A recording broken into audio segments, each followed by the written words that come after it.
Okay, just one quick idea on exponentials. In a way, what goes up must come down, okay? The question is always, when does it start coming down? And here is a good one. This is national drug overdoses, and this is what's been happening since 1999. That is a classic exponential curve. Now, you would probably extrapolate or find the equation, which isn't very hard to do, which would be an exponential equation, and extrapolate, you're going to get numbers up here. Unless there's some intervention. Well, there was some intervention, and there was a big recognition of this, and the numbers actually have dropped slightly since then. And it's the same with the virus today. It's going to be exponential, and then it's going to taper off eventually, one way or the other. So exponentials usually are a phase of things, and then things change. So here's the first one we're going to do. You can see that okay. If a stock you paid $250 for drops by 9% a year for 7 years, what is its value after 7 years? Now, let's look at this as, well, first of all, anytime you see a percentage, you have an exponential. If something is growing or dropping by,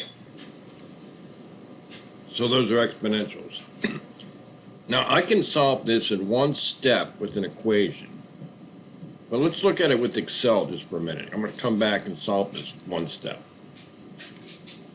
So here's the same problem. The factor, however, is decreasing by 9%. The rate is, whoops.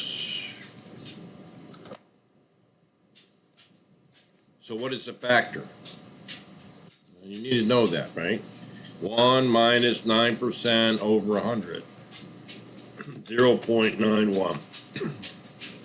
So watch how I'm going to do this recursively and get the answer down here. So I'm going to do it one at a time. That's the beginning value. This is, I'm going to take this number and reduce it by 9%. And lock that. So I get that. Now when I pull down 1, I'm going to take this number and reduce it by 9%. And then this number and reduce it by 9%.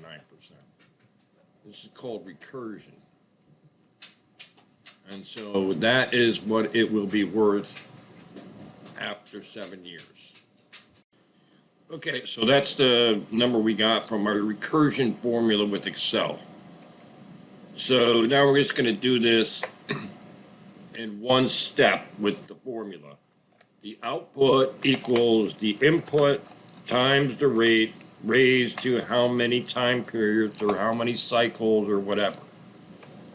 So in this case, I have the output equals the initial value, 250,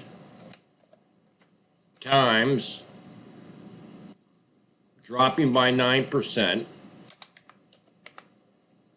raised to the 7th power, because I want to do it 7 times for 7 years. And just simply put that in your calculator, and you should get exactly what is here, which you do.